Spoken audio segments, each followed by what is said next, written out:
We began the season with great expectations for this quarterback class, and it's been nothing but a disappointment. Now, we're looking at most of these quarterbacks like they should probably return to school, but not everyone can return to school. There are going to be quarterbacks drafted in the 2026 draft. The question really is, well, who then? Well, hopefully I can shed some light on that as today I begin my midseason rankings for the 2026 NFL draft. We're starting at quarterback. I'm going to give you my top 10 in this video, but stick around to the end because I will go over some honorable mentions. So let's start at 10. Cade Klubnik out of Clemson. He's 6'1", 204 pounds. I currently have an early day 3 grade on him, which is kind of wild because he was my quarterback 1 entering the year. So how did we get here? Well, Clemson in general has been very underwhelming. I think they're currently 3-4, and Klubnik's been kind of a part of that because he's not the same quarterback we saw from last year. And that's not to say, oh, he's been a total disaster, because I still think we see a good arm. He throws with good velocity. I think he's very accurate on the short to intermediate. There are times where he just layers the ball exceptionally well. I just don't think the anticipation's been there for him. The deep ball certainly hasn't been there for him. I think he's hovering around a adjusted completion percentage of 30% when going downfield. It's just been kind of rough, man. It really, really has. And he's struggled against pressure this year. And when you look at his traits, they're good, not great. He's got average size, slender build. So where's the upside with him? And that's why a lot of scouts were kind of all over the place with him.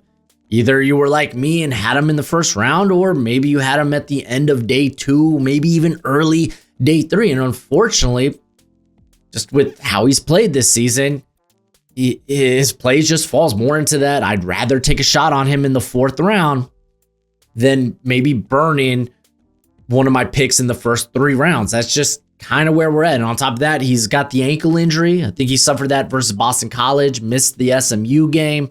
So it's just not been a great year for the former 5-star recruit. He does have a lot of starting experience behind his belt. Remember, he ended up taking over for DJU his freshman year. He got the start in the ACC championship game and was the MVP there. He's been a full-time starter for the last 3 years. So he's got that working for him.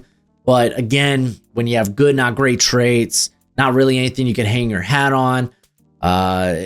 He's a slippery athlete, but I don't think he's going to scare you with his feet, but he can scoot. It's just the upside. There's just guys with more tantalizing upside in this class. At number 9, it's Sawyer Robertson out of Baylor. He's 6'3", 218 pounds. I also have an early day 3 grade on him, and he has been hella fun. I actually didn't watch him over the summer and was like, okay, well, I'll just kind of follow him throughout this season and just kind of see how he progresses, see how he does. And he's a former 4-star recruit from the 2021 recruiting class. Let's get a little background in here first, since I really haven't talked about him. He also played baseball in high school. His father, Stan, was a first-round pick in the 1990 MLB draft by the Montreal Expos. Let's go. Now the Nationals. His cousin is Jarrett Stidham. You may have heard of him. Played quarterback at Auburn and in the NFL. Where's he at? Is he at the Broncos backup quarterback? Nonetheless, I'm here to talk about Sawyer Robertson. He began his career at Mississippi State. He would stay there for 2 years before deciding to transfer to Baylor in 2023. He did get 4 starts, but heading into the 2024 season, he started the year as the backup, got his chance to start in the 3rd game of the season, ended up being the starter for the remainder of the year, and now he comes into this season as the full-time starter. He's thrown 21 touchdown passes, and he's got a really solid arm. I mean, already you like the build, but solid arm, capable of making all the throws to all levels of the field, puts the ball on a rope when he's going short to intermediate. He's good at leading his receivers. He throws with solid touchdown field along the sidelines. He had a couple of nice throws. Oh, it wasn't the Auburn game. I think it was the SMU game where Josh Cameron kind of went off at the beginning of the year. I love the ball placement with him on fades when he's in the red zone. He stands firm in the pocket when it collapses. He's willing to sit there and deliver the throw. He'll take a hit to get the ball out. I like that. He's underrated in mobility. Like, he's not going to set the world on fire with his feet. He's just not. I mean, 73 rushing yards this year. But he can extend the play with his feet. He definitely can. He can evade pressure in the pocket. He's got decent accuracy off platform and on throws on the move as well. Also a team captain. His father and cousin, again, Jared Stidham, played in the NFL. So those are all big pluses. Well, excuse me, his father played in the MLB. So they played in the big leagues, so to speak. However, one of my biggest things with him is he runs so hot, so cold. A 68.2% adjusted completion percentage. I said percent twice. It is what it is. I just want to hammer home the point, man. His accuracy just comes and goes, regardless if he's under pressure or thrown from a clean pocket. He's a little toesy in the pocket. Despite having time to set and throw, he will miss throws high when throwing deep or to the sideline. He will sit on his first read for too long, occasionally forcing throws on top of that. You could go to the season opener versus, I think it was the season opener, but versus Auburn, where he was in the red zone. It was 4th and goal. They're going for it. Wouldn't take his eyes off his first read being Michael Trigg when he had this player in the slot kind of hitting just a zip route, out-breaking route, and it was wide open for him. Would have been a touchdown. Now, I did say he can escape from the pocket. Again, not the guy that's going to burn you with his feet, but I get why a lot of people like him. I wish he was a little bit more consistent and accurate, because I don't think it's an accuracy or a ball placement problem with him. It just, again, he just runs hot and cold.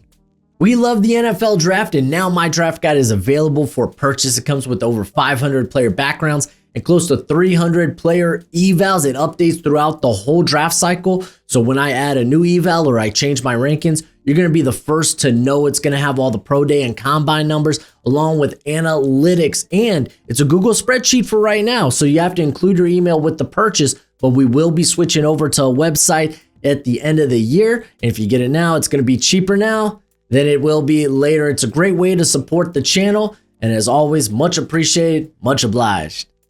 At number 8, it's Carson Beck out of the U. I'm a big Hurricanes fan. And unfortunately, I'm doing this ranking a week after his worst game of the season against Louisville. But he's 6'4", 233 pounds. I have a 3rd round grade on him. And it's more of a late 3rd, early day 3. Because, golly, there are some flaws with his game. If you're unfamiliar with Carson Beck, he's a former 4-star from the 2020 recruiting class. Started his career at Georgia. He was a backup for Stetson Bennett and tell me if you remember this name, JT Daniels. But he got his chance to start for Georgia in 2023.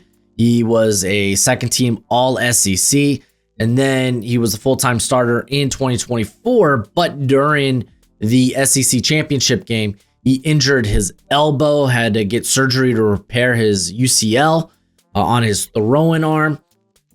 Ended up transferring after that, going to Miami, and he's put up 11 touchdowns this year, 7 interceptions, 4 of which came against Louisville. Haha, hee. Let's talk about the good, and then I'll really get into the bad. So he's one of the older prospects in this class. He's going to be up there with Garrett Nussmeier. He'll be 24 to start his rookie year, but he's got prototypical quarterback size. He possesses the, I guess I'll say he processes the field pretty darn quickly. He'll get the throw out pretty darn quick. He's just a really good rhythm passer in that regard. He also throws with good anticipation and ball placement. He's able to manipulate the defense with his eyes, his shoulders. He can throw from a variety of different arm slots, which makes him very versatile in that regard when he is pressured. Unfortunately, not great under pressure. I'll get to in a sec. Very poised in the pocket, knows when to get out of dodge. He was plagued by drops back in 2024. And I'm not saying his play in 2024 wasn't on him, but there were other things going on. It wasn't just Carson Beck wasn't great in 2024. That Georgia offense wasn't great in 2024. Voted a team captain. That's a big plus. Let's get into it. Okay, arm strength. Really, it's kind of like whatever. You'll see balls hang on him downfield, and he can be off target time and time again. Doesn't always load his throws from his back foot, which you can say, okay, that's why the juice isn't there. No, he has an arm problem. It's just worse when he doesn't load from that back foot. Can't really drive or push the ball downfield. Abysmal decision making under pressure. It was bad in 2024. It's bad in 2025. A 55% completion percentage, adjusted completion percentage when under pressure this year. All four of his interceptions have come under pressure. I imagine some of those were in the Louisville game. He's just been very bad under pressure. I will say some people could be worried about the UCL injury, but he looks fine. I don't think it's a problem. And I've read that those things typically aren't a problem, especially with football players or quarterbacks. So I'm not too worried about that. Average athlete. And you can sell me on, okay, well, no, you can't really sell me. I was going to say, well, you could sell me on he's a bit Cade Klubnik-esque, just with better size. But Klubnik has got a better arm. He does. Carson Beck, like, what's the ceiling for Carson Beck? That's the problem I keep running into, where I keep putting my head through a brick wall. What is the ceiling? Because if it's back end of the league starter, solid backup, then yeah, it's a late third, somewhere early day three. That's where his projection's at. I don't know how you talk me into him being any much higher though. At number 7, I have Taylon Green out of Arkansas. He's 6'6", 224 pounds, so he brings that prototypical quarterback size. I have a 3rd round grade on him. I do think he's more of a developmental prospect, but I think he has taken a very big jump this year in terms of just how better of a passer he is, though it's not without its flaws.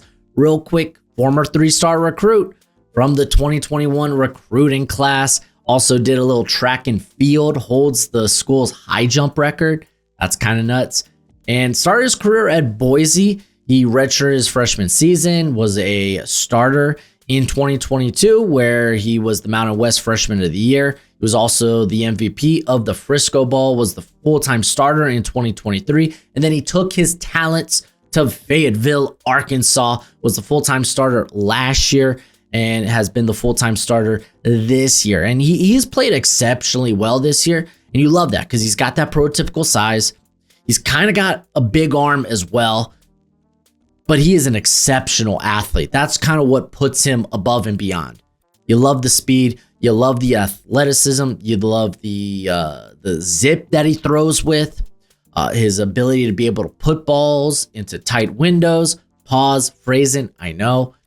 And on top of that, it's not just, oh, I'm fast, but he's got the frame to be able to absorb contact, not just in the pocket, but as a runner, man. Really, really does. However, still coming together as a passer, still not great under pressure. He misses high a lot, overthrows downfield on what should be big plays. He will sometimes look down, stare down his targets, and force it into problematic coverage. I think that's been better this season, but still not great.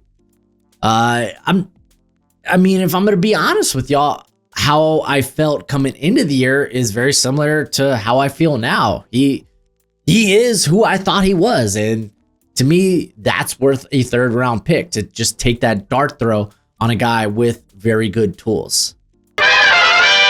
Before we continue to talk about this quarterback class, I got to tell you about our friends over at Underdog Fantasy. If you use the promo code BROSHMO, when you download Underdog Fantasy, they will match that first deposit up to $1,000 dues. It's the best place to play weekly best ball, or my favorite, higher or lower on player stats. They have promos each and every day, so they make sure you're taken care of if you want to get in on the action. Remember, Promo code Broshmo when you download the app. You help me, I help you. It's a beautiful thing. People helping people, but as always, play responsibly and play within your means. Coming in at number 6, it's Garrett Nussmeier out of LSU. He's 6'1", 204 pounds, so not ideal size, a bit of a slender build, but I have him as a top 50 projection. A lot of us had him as a first rounder. Now, there are a lot of parts of his game that I absolutely love, but for me, he never really took that step this year. We'll get into reasons why. First, let's run through the background, as he was a former 4-star recruit from the 2021 recruiting class.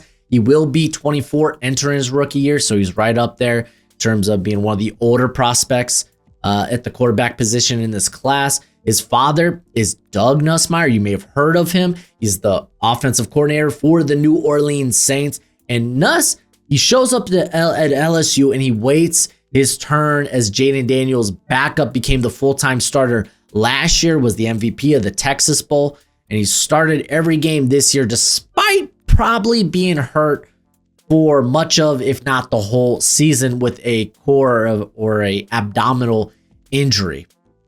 Obviously, it's kind of affected him somewhat, as it feels like that. It feels like every play that Nuss gets hit, LSU is scraping his body off the turf and telling him, go do it again.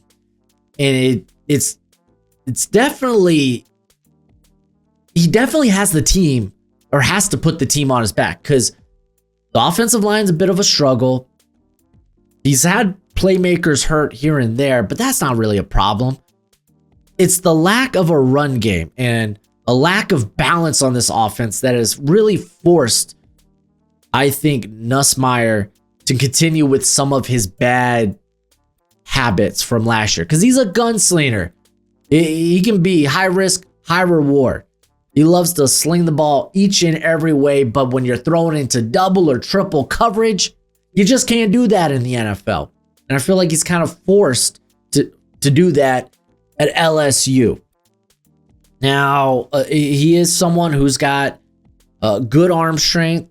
I think great arm talent. So I like his accuracy, his ability able to really layer his passes or thread the needle, so to speak.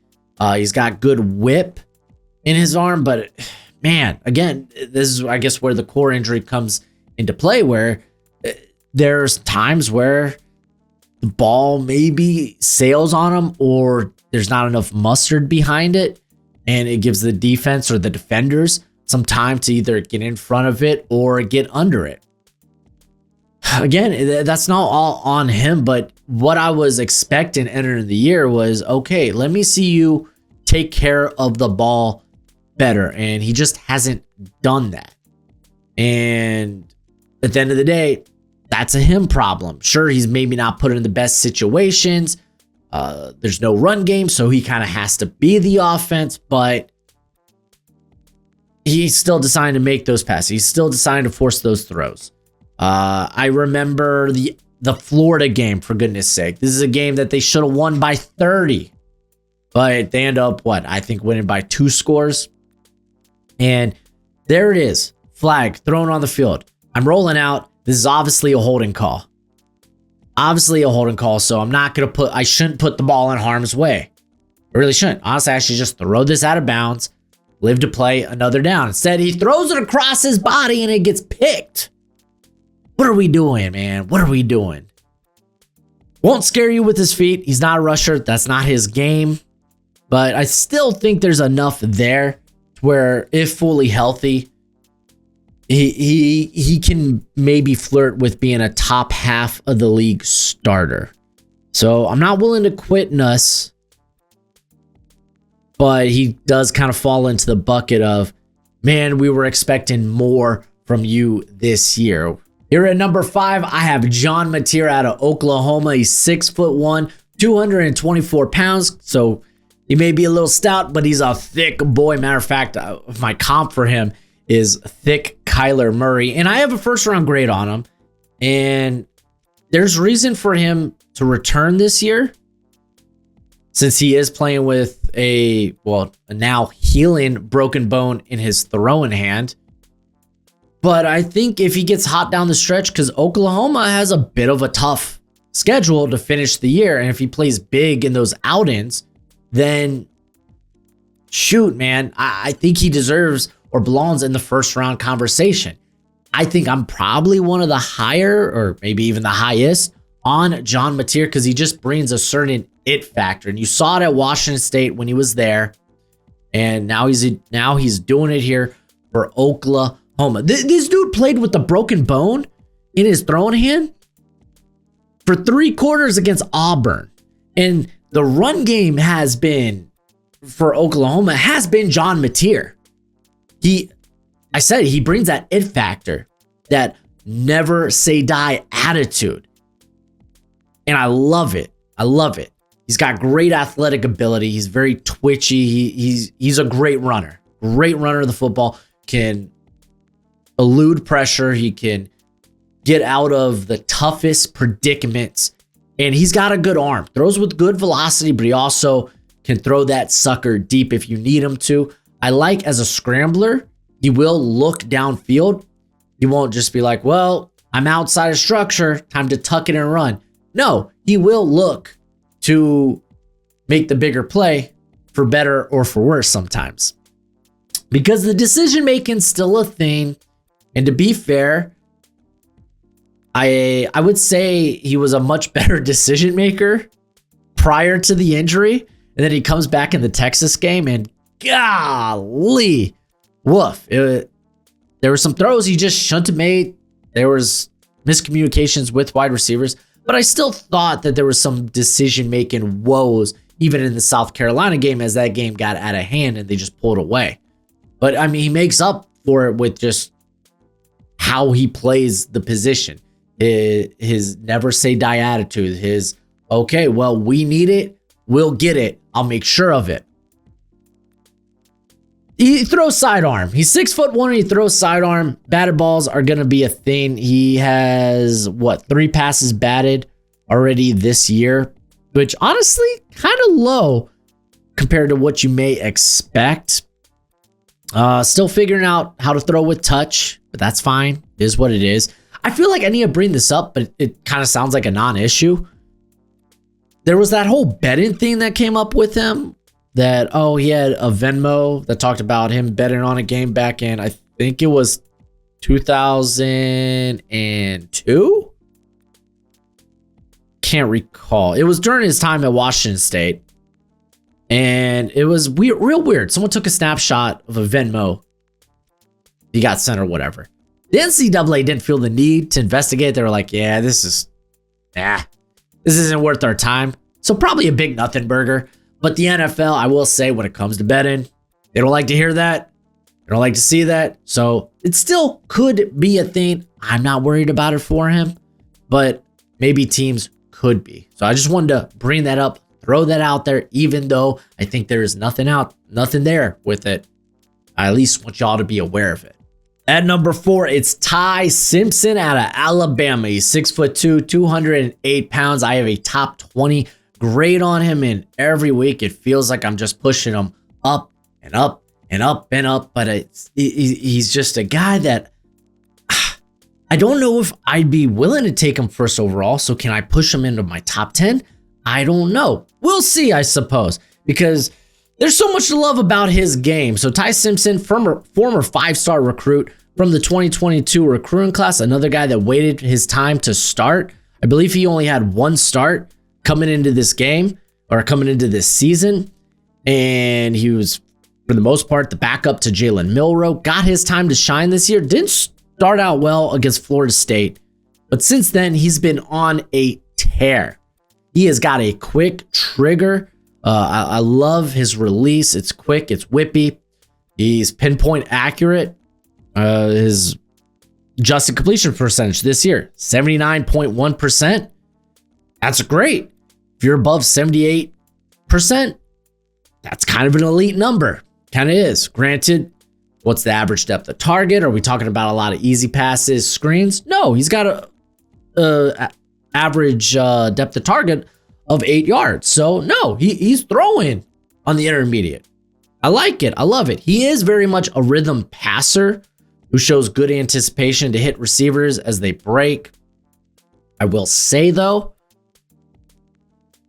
and I don't think this is a dig, he has been holding on to the ball more and more the last 3 games. And I guess I'll get to that in a sec. He's quick-footed. He gets his feet set on every throw. Very repeatable throwing motion as well, which leads to him being very accurate. He's got a veteran presence at the line of scrimmage. This is a dude that goes up and he's adjusting his own pre-snap pressure. Typically in college, the center sets the shifts and whatnot. He's going up there. He's not just calling audibles. He's calling out his protection. I love that. That's NFL ready right there. He keeps his eyes downfield, doesn't panic when locating secondary progressions. Good athlete that can elude pressure and extend the play with his feet, but he's not going to scare you with what he can do on the ground. He is a first-year starter, so a lot of what we're learning about him is, well, all that we're learning about him is this season. The size, it's below average, but kind of is what it is. I think he's got a good, not great arm, but he's capable of making most, if not all, throws. He had a lot of impressive throws versus it was Missouri. He had like a 4th and 8, I think, where he just put it in the perfect spot for his wide receiver. It was nuts. Not a bad athlete, but the legs aren't gonna be their defenses aren't gonna be scared by it. Oh man, let me tell you, man. Sometimes his eyes get too big early in games and he will miss pretty easy completions. I think that was apparent in the Georgia and Vandy game. And golly, this dude, I don't know if it's just the last 3 games, because I talked about how quick he is with getting the ball out. Well, the last 3 games, his time to throw has been over 3 seconds, which that's like, when you look at that number, you'll interpret it as, oh, he's being conservative and holding on to the ball for too long, or maybe he's indecisive. That's not really the case, man. I think it's more so early in games where he's looking downfield like, oh, I want to make that big play. And he'll feel the pressure. He'll start to move around in the pocket. And this is what I mean. He's feeling himself a little bit too much when it comes to his legs. Because that Missouri game, he took some bad sacks. You could even say in the Vandy game. I mean, if you look at his pressure to sack ratio in the last 3 games, 2 of them are above 25%. When you're above 20%, bad number, 25%. Golly, you need to stop. Shoot, in the Vanderbilt game, his pressure to sack ratio was 40%. That's insane. That's insane. So I would like to see him get back to what we kind of saw in like the Georgia game.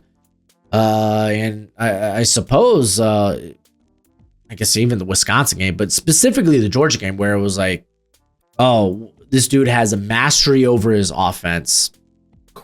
He's quick and decisive. Didn't even give Georgia an opportunity to pressure him. And now it's time to piss everyone off, because number 3 is Lenoris Sellers out of South Carolina. He's 6'3", 240 pounds. I have a top 20 grade on him, so I've come down on him a little bit, but I still buy into the talent. I think people that are out there saying, oh, this is Anthony Richardson 2.0, aren't watching the tape if that's the case, or they're just watching the highlights, because I don't believe that's true at all. Let's get into it. Former 3-star recruit from the 2023 recruiting class, also played soccer in high school. He redshirted his freshman year, and then he was a full-time starter in 2024, where he had that magical freshman season. Unfortunately, this year hasn't really been the case. And I think we got to start with the offensive line, because it's atrocious. He's been pressured on 48% of his dropbacks. That's an insane rate. That's an insane number. No quarterback can function when you are pressured just under half of your dropbacks. Now, does that mean he's been perfect? No. I guess let's quickly get into the things he needs to work on or what I don't like. He's developing as a passer. He's more put together as a passer than you think. Now, initially, my first indicators was like, I feel a lot of Jalen Hurts with him, where, okay, he could read the field efficiently. Sure, maybe just 1 or 2 reads, but he'll get the ball out, make that decision, or he'll just tuck it and run because he is athletically gifted. He absorbs contact well, and he is quite fast. Now I'm starting to get more of a Justin Fields type of vibe, but he's not really being allotted the time to actually sit in the pocket and make decisions. And more times than not, I think he's typically going to tuck it and run. His eyes will come down when pressure hits. And shoot, there's time. LSU just a few weeks ago, 3-man rush. And sure, there was a little pressure, but not much. He could have probably just stepped up in the pocket, looked for his check down. But I think Sellers right now feels like if he can't do it, then it's all for naught. That we're going to lose the game. I have to make something happen, so I'm going to tuck it and run. Again, still needs to develop as a passer. I feel like the anticipation needs to get quicker. He won't always find the right reads, or if you get him on the move, then it's just like in Madden, his field of vision just goes whoop. So if you kind of like push him out of the pocket and force him outside of structure, you're going to kind of limit his field of vision to just kind of a third of the field. He's not always going to work back to the middle and see who's coming across. I think you saw that also in the LSU game. I talked about that in my stock report. So he probably should come back, but I don't think I want him to come back to South Carolina because it's a terrible situation. It really, really is. It's horrible. We're not seeing some of the big time throws we saw last year, and he's actually being much safer with the football this year. So I don't know what to do with Lenore Sellers because I believe in the prospect. I think, again, for people calling him Anthony Richardson, where Anthony Richardson is at right now with the Colts, I think that's where Lenore Sellers is at. Lenore Sellers is going to have 2 full years of starting experience under his belt. Now, I'd love to see him come back another year, just not here. I'd like to see him transfer somewhere where the situation will be better, but that also means that there's going to need to be good landing spots for him. So I didn't really know what to do with him. I'm going to keep him in here. And if we get to the end of the year, he decides to return. Cool, great. Decides to come out. I don't know if I could come off of him as someone I'd still take as a fringe first rounder. Again, that's if the play kind of remains to be what we've seen. Because, I mean, shoot, he's only thrown 5 touchdowns. He has 2 interceptions on the year.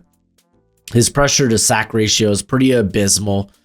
But again, they're asking a lot. They're putting a lot on his shoulders, and they're not really giving him much, unfortunately.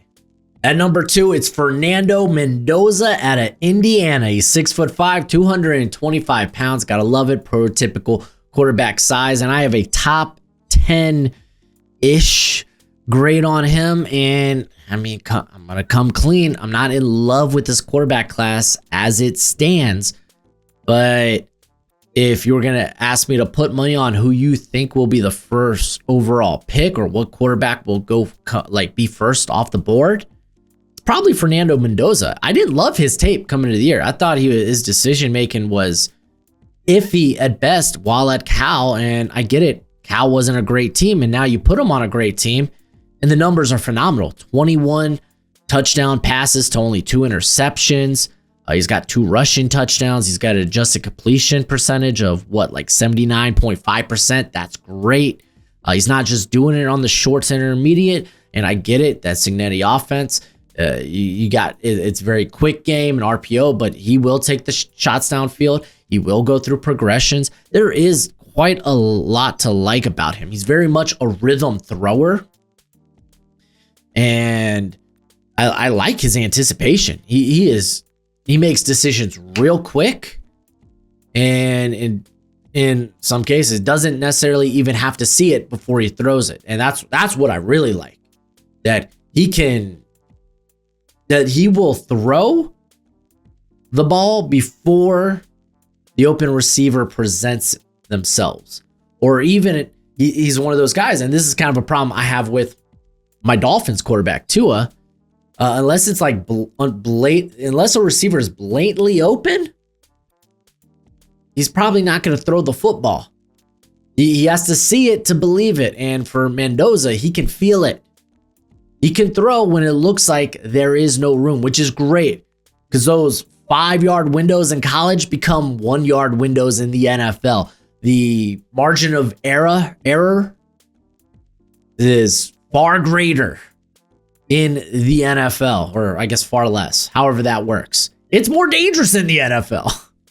But yeah, no, Mendoza, and he's got good straight line speed. I think once he gets going, it's like, oh, wow, okay, watch out. He's rumbling loose. He's going to pick up a chunk of yards, but he's not someone that's going to really, I think, create with his feet. Though you go to the Illinois game, and he's rushed out of the pocket, keeps his eyes downfield, tries to bait in the defense or the defender to free up a man that he might, pass catcher, he might have 5 or 10 yards down the field. Under pressure, honestly, if you look at it analytically, he's about on par with what Klubnik is doing this year. I know people are like, well, it doesn't feel that way. It's like, well, he's not really under pressure a lot because he's getting the ball out quickly. But under pressure, you do see a lot more of those 50-50 balls. And fortunately, he's got the guys that can make those catches in Omar Cooper and Elijah Surratt. So I got Mendoza too. I think at the end of the year, he's probably, or when it comes draft time, he's the one guy I'm fairly positive ends up coming out. But I guess we'll see. And then at number 1, I have Dante Moore out of Oregon. He's 6'3", 210 pounds. Also have a top 10 grade on him. If you were going to put a gun to my head and said, hey, you got to take a quarterback first overall, who is it going to be in this class? I would go with Dante Moore. That might surprise some people. So Dante Moore, former 5-star recruit from the 2023 recruiting class, began his career at UCLA, where he played in 9 games with 5 starts. He struggled in conference play, was eventually benched by Ethan Garbers. Keep in mind, though, he was a true freshman. Decided to say, well, I'm going to take my talents to a much better spot with a much better quarterbacks coach. In Oregon, redshirts his freshman season, and then this year, full-time starter. First taste of being a full-time starter, and it has looked good. If I had a complaint, my complaint would be, I want to see him against better teams, because honestly, the best teams we've seen him against are Rutgers, Penn State, and Indiana. That Indiana game, by far his worst of the year. Oregon's offense felt stagnant. Now that we're looking at, oh, well, Penn State's not a good team. I don't think that's correct. That defense is still really good. I think Oregon just kind of led to Penn State's downfall, but traveling to Happy Valley, getting that win, that was huge. And then he just torches poor Rutgers. Oh, man. And honestly, that's probably Indiana's fault. Beating Oregon and Eugene. It's like, well, whoever we play next, we're going to kick the teeth in of. Fortunately, it was the Scarlet Knights. But what I like about Dante Moore, he is calm. He's cool. He's collected. He's got that stone-blooded killer in him. Same thing you've seen with guys like Joe Burrow or Cam Ward. I know it's not great this year for Cam Ward, but he's also a rookie on a bad team. But he's got a whippy release. I think he's got a really good arm. Consistently gets the ball in the general area of his pass catchers. The ball placement, I think, is, again, if I'm nitpicking here, it could be a little bit better. And I think part of that is just kind of he's figuring out how to consistently throw, maybe with touch. Because we know he could throw it on a rope when he wants to, but maybe throwing with touch or throwing with more anticipation. But even then, as a first year as a full-time starter, I think it's looked pretty good for Moore. There are times where he does predetermine his reads a little bit too much pre-snap. Not inherently a bad thing, but when you do get pressured or when the conditions of the pocket aren't ideal, you're going to have to go to maybe some of your quicker developing routes. You know, typically that's always your first route, but not necessarily in all cases. Under pressure, he needs to be better, but fun fact, he is actually one of the best quarterbacks, I think, under pressure in this class. He won't put the ball in harm's way when under pressure, and he's relatively accurate. I know people will point to, oh, yeah, threw an interception under pressure to end the Indiana game, and it's like the ball got tipped up. That's not even on him. That's just a good defensive play. The ball was tipped at the line. Not a bad decision. Ball never got there. But I really do, man. I really do like Dante Moore. I think he's a quick athlete. Maybe not a guy that's going to scramble a ton and burn you with his feet. But you got to take notice of, okay, he can gain a chunk of yards. So you got to respect his feet to some degree. So I do like that. I like some of the sideline throws he's made, especially you go back to the Penn State game. I don't care how you feel about Penn State's defense. He had very impressive throws in that game. So I'm going to be sitting here with Dante Moore as QB1 for me.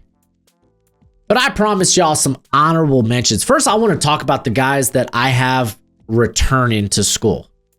Obviously, Arch Manning out of Texas, he's coming back to school. That whole offense has been on the struggle bus. I have Sam Leavitt coming back to school. Then again, though, he was pretty hot against a very good Texas Tech defense. Darian Manessa, he's getting paid a lot of money. I still like him at Duke. He's going to be a draftable prospect when he decides to come out, probably next year. I have him returning. Nico, who unfortunately just got hurt, but he was really starting to shine the last couple of games from UCLA. And then Aiden Childs from Michigan State. He's very young. He should stay in school. You got Rocco Beck out of Iowa State. I believe he has another year of eligibility. And honestly, you look at his tools and he's just kind of a day 3 guy. So why not stay in school? Connor Wegman. Yeah, I got him returning. As long as he still has eligibility, he's probably returning. Quarterback from Houston. So I haven't watched Jaden Mayava from USC. I have a feeling he probably returns, but he is also draft eligible. I like the build. Nice and thick. He's been playing very well under Lincoln Riley this past year. Drew Aller. I feel like I got to talk about Drew Aller. It was miserable this year. It wasn't all on him, but he does shoulder some of the blame. He never really produced in the big time moments at all. He has a ton of starting experience. He's been a 3-year starter there at Penn State? Yeah, 3-year starter and never really produced in the big time moment. You could argue, well, last year's Big Ten championship, they still ended up falling short in that game. This was supposed to be the year. Could he do that? And he just didn't. Matter of fact, he's just been so stagnant as a passer. Never really learned how to throw with touch. It even felt like the Penn State offense tried to do its best to avoid putting the game in his hands or on his shoulders. And now, because of the injury, a dislocated, I know it was an ankle injury. I don't know if it was a dislocation, but we're not going to see him for the rest of the year. He's out of eligibility. What do you really do with Drew Aller outside of looking at him like, well, he's a guy with really good tools. He's got a lot of starting experience. He's just still a developmental guy at this point. So it kind of got him in the early to mid day 3 area right now. Brendan Sorsby has been probably my most pleasant surprise this year. I didn't like his tape last year because I just felt like similar to Sawyer Robertson. He ran too hot, too cold. His accuracy could be kind of all over the place, but he's got good size. This year, he's playing phenomenal, I think, for Cincinnati. Strong arm, prototypical build, sturdy frame, above average athlete. The decision making, I think, has been far better for Sorsby this season. You just bring up the exact number for him as I misspell his name. There we go. As he's only thrown 3 turnover worthy passes this year. You really love to see it. He's getting the ball out fairly quickly, and he's targeting down the field. He's taking shots. So yeah, he's kind of been a hot riser for me, at the very least. There are some other guys like Josh Hoover. He's fun to watch, but he does feel like more just a very good college quarterback who can maybe be a solid backup at some point. It's just he's undersized. The arm it's okay. It's an okay arm. And I think the decision making, at least recently, has been like, that's more of the Hoover I saw last year. And then, let me get this name down. Rutgers quarterback, Ethan Kaliak-Manis, out of Rutgers, 6'3", 212 pounds. He looks bigger than that. He's a thick boy.